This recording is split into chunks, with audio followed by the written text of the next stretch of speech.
Bon, vous allez me permettre de continuer en français parce que Swahili yangu iko kidogo.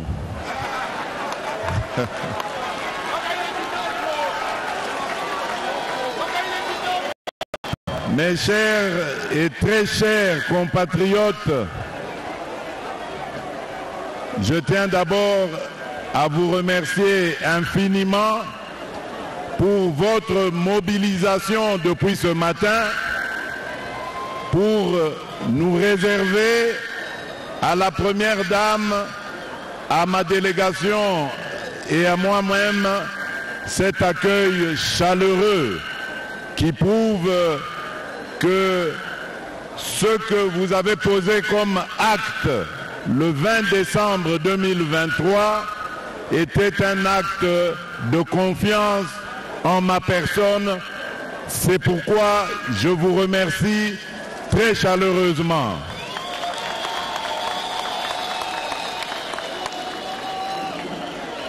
Comme vous le savez, très chers compatriotes,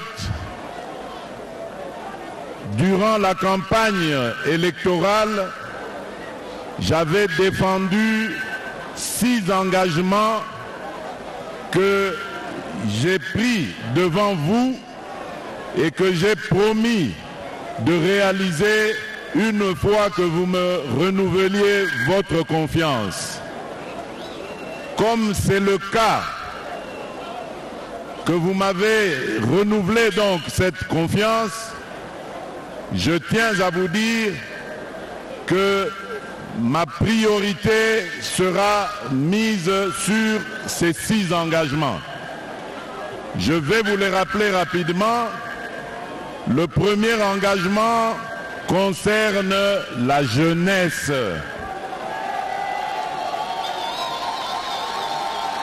La jeunesse, c'est l'avenir de ce pays. Et nous avons une jeunesse très riche et très ingénieuse. Une jeunesse très active. Faites attention, faites attention. Enlevez les barrières pour éviter des accidents.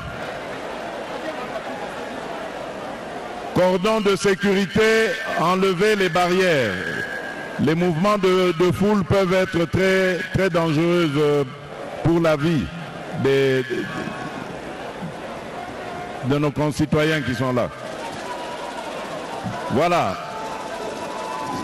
Maintenant que c'est en ordre, donc je vous disais que mon engagement prioritaire, c'est par rapport à la jeunesse, cette jeunesse sur laquelle je bâtis l'avenir de la République démocratique du Congo.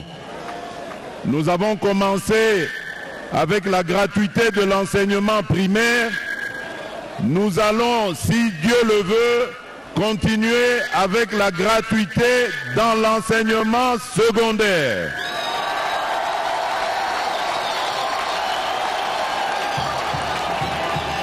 L'objectif étant de former tous nos enfants dans tous les domaines possibles pour pouvoir faire face aux défis de demain. Et aussi, après leur formation, de pouvoir leur fournir toutes les possibilités nécessaires pour accéder à l'emploi. Et donc, mon premier engagement, c'est la création d'emplois des jeunes. Vous avez vu, nous avons commencé avec Kiko.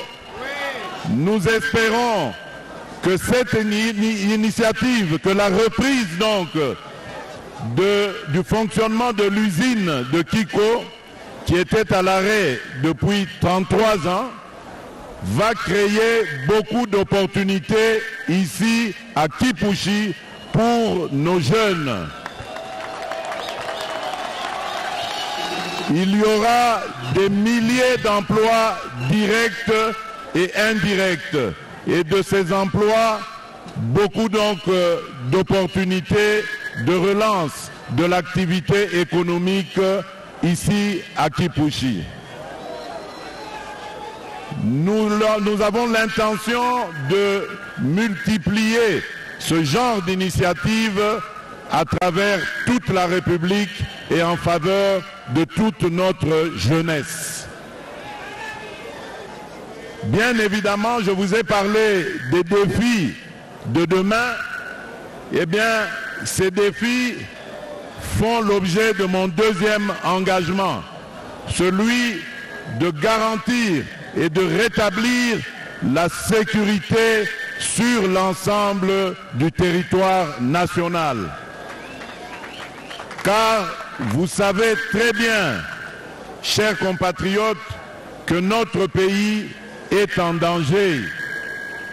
Notre pays est envié par certains voisins belliqueux qui mettent tout en œuvre pour déstabiliser la République démocratique du Congo. Et malheureusement, ils sont aidés dans cette basse besogne par certains de nos compatriotes. D'autres avaient même concouru avec nous aux élections et ayant échoué à cette épreuve, ils préfèrent aller dans la voie de la déstabilisation de la République démocratique du Congo. D'autres avaient choisi carrément le boycott des élections parce qu'ils préparaient dans leur esprit la déstabilisation de la République démocratique du Congo. Et parmi les zones visées dans notre pays, il y a le Haut-Katanga. Voilà pourquoi, chers jeunes, parce que c'est à vous qu'ils vont chercher à s'adresser pour vous manipuler et vous entraîner dans les activités de groupes armés qui vont vous obliger à prendre des armes et à les retourner contre vos propres frères, vos propres sœurs, vos propres parents. Lorsque ces gens-là viendront vous solliciter, je vous demande de leur opposer l'esprit patriotique. Vous devez les dénoncer afin que la justice puisse s'occuper d'eux. Le troisième point, le troisième engagement concerne l'amélioration du pouvoir d'achat. Partout où je suis passé, que ce soit en campagne ou après la campagne, beaucoup de nos compatriotes m'ont interpellé sur le taux du dollar. Mais à chaque fois, je leur réponds que le dollar n'est pas une monnaie congolaise. Le dollar est américain et que nous devons faire des efforts pour renforcer notre confiance dans notre monnaie qui est le franc congolais. Et pour renforcer cette monnaie, nous devons relever le défi de la production locale. C'est par là aussi que nous créerons beaucoup d'emplois pour notre jeunesse. Nous devons, et c'est pourquoi j'en ai fait une priorité, nous devons nous engager à développer notre agriculture pour que celle-ci puisse à la fois garantir la sécurité alimentaire à tout notre peuple, mais également procurer beaucoup d'opportunités d'emploi par la transformation agricole et par l'exportation de nos produits pour enrichir le pays et notre économie. Le quatrième engagement c'était justement la diversification de cette économie.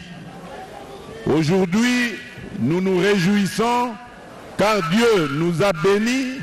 Il a béni la République démocratique du Congo, son sol et son sous-sol, mais nous avons tendance à privilégier le sous-sol et oublier le sol.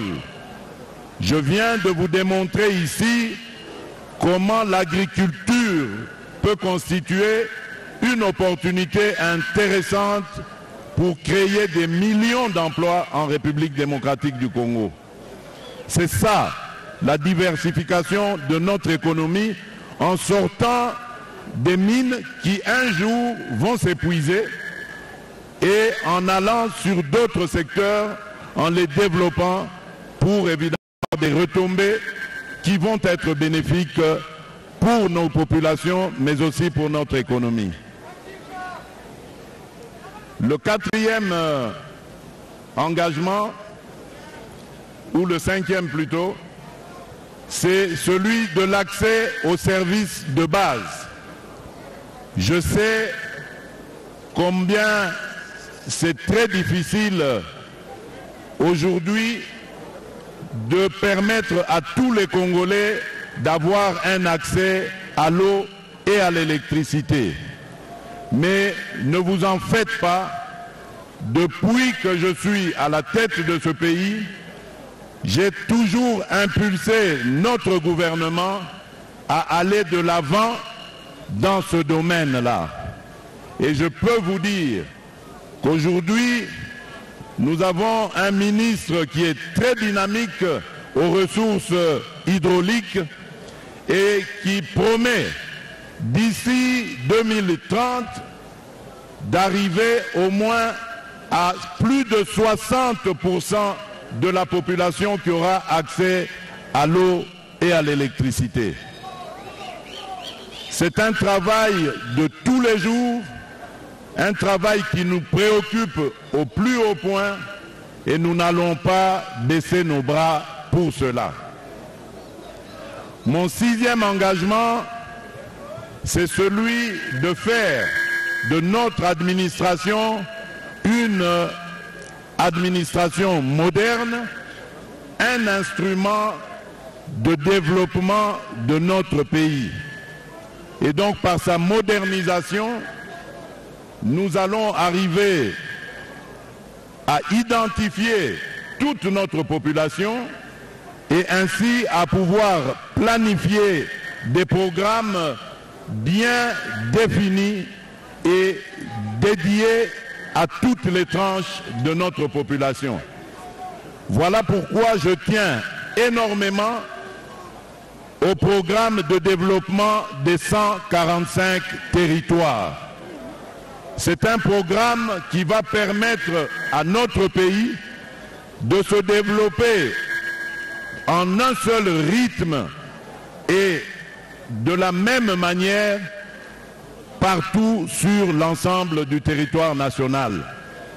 Ainsi, nos compatriotes qui habitent dans les milieux ruraux, des milieux parfois très reculés, seront tous accessibles et pourront aussi accéder à tous les urbains. Et comme ils pourront, grâce au programme de développement local des 145 territoires, ils pourront donc amener leur production dans les grands centres urbains. Le but de ce programme est, comme je vous l'ai dit, de relever notre pays, mais aussi et surtout de rassurer les populations qui vivent en milieu rural, de pouvoir rester dans leur contexte, de pouvoir vivre tranquillement et évoluer dans leur milieu d'origine. Nos jeunes ont beaucoup migré, nos jeunes sont partis vers plusieurs destinations et souvent d'ailleurs pour aucun résultat essentiel. Voilà pourquoi nous voulons vous doter des moyens à travers ce programme pour que vous restiez dans votre milieu naturel, que vous y évoluez normalement, que vous ayez accès à l'éducation, aux soins de santé et même au travail en évoluant dans votre propre milieu. C'est comme ça que nous arriverons à développer la République démocratique du Congo, ce pays cher à nos cœurs et qui est attendu par l'Afrique tout entière comme un espoir de son développement. Vous devez toujours l'avoir à l'esprit.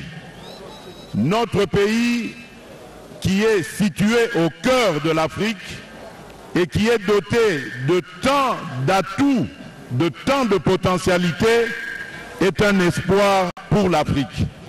Voilà pourquoi nous vous préparons, vous, nos jeunes, pour que demain, vous soyez ces exemples et que vous constituez ce moteur que l'Afrique attend pour son relèvement.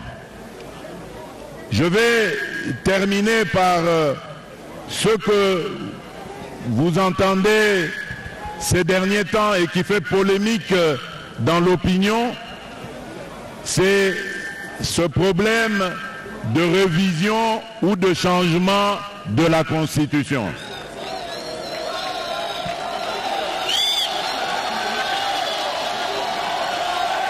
Comme je l'ai dit hier à nos compatriotes de Lubumbashi, merci. Merci. Comme je l'ai dit hier à nos compatriotes de Lubumbashi, je considère que c'est une insulte à l'intelligence congolaise de nous interdire de réfléchir sur notre Constitution, cette loi fondamentale qui régit notre nation. Venir nous dire que nous ne pouvons pas nous arrêter un instant et regarder dans cette Constitution qu'est-ce qui est à changer ou à réviser pour permettre au pays et à ses institutions d'aller de l'avant, pour moi, c'est un acte qui rabaisse notre intelligence. Et donc, je n'en tiens absolument pas compte. Et je redis ici ce que j'ai dit hier. L'année prochaine, dès que le moment arrivera, nous allons mettre sur pied une commission qui va se pencher sur l'examen de cette Constitution et ensuite proposer dans un premier temps aux élus ce qu'il y a lieu de faire, quitte à arriver jusque même à la consultation populaire. Mais on ne m'empêchera pas, alors que je suis garant du bien-être et du bon fonctionnement de cette nation, notre pays, de trouver les voies et moyens nécessaires pour améliorer tant soit peu le quotidien de mes compatriotes. Je compte donc sur votre soutien et je vous prie de ne pas vous laisser manipuler par des discours politiciens, des discours démagogiques, car la plupart de ceux qui s'opposent à cette démarche aujourd'hui, hier, ils avaient soutenu la révision ou le changement de la Constitution. Voilà malheureusement le genre d'élite, de leaders, que ce soit politique ou autre, que nous avons dans notre République. Des gens qui ne savent pas tenir parole, qui ne savent pas respecter leurs engagements. Ils ont dit une chose hier et aujourd'hui ils disent le contraire parce qu'ils sont manipulés par des officines étrangères qui ont tout intérêt à voir les Congolais divisés et le Congo émietté. Nous allons nous ériger tous comme un seul homme et je demande au peuple congolais, particulièrement au peuple de Kipushi, de me faire confiance et de se liguer derrière moi pour faire barrage à ce genre d'individus.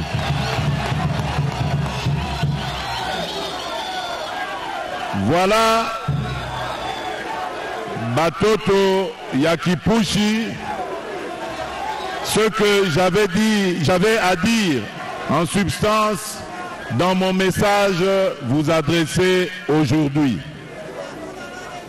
Je compte sur vous pour votre accompagnement dans ces défis nombreux que nous avons à relever pour notre pays. Et je vous souhaite le bonheur aujourd'hui que l'usine de Kiko est en marche. Je sais que les activités vont reprendre, le sourire va revenir sur les lèvres des enfants de Kipushi et nos malheurs ne seront plus qu'un lointain mauvais souvenir. Que Dieu bénisse la cité de Kipushi. Je vous remercie.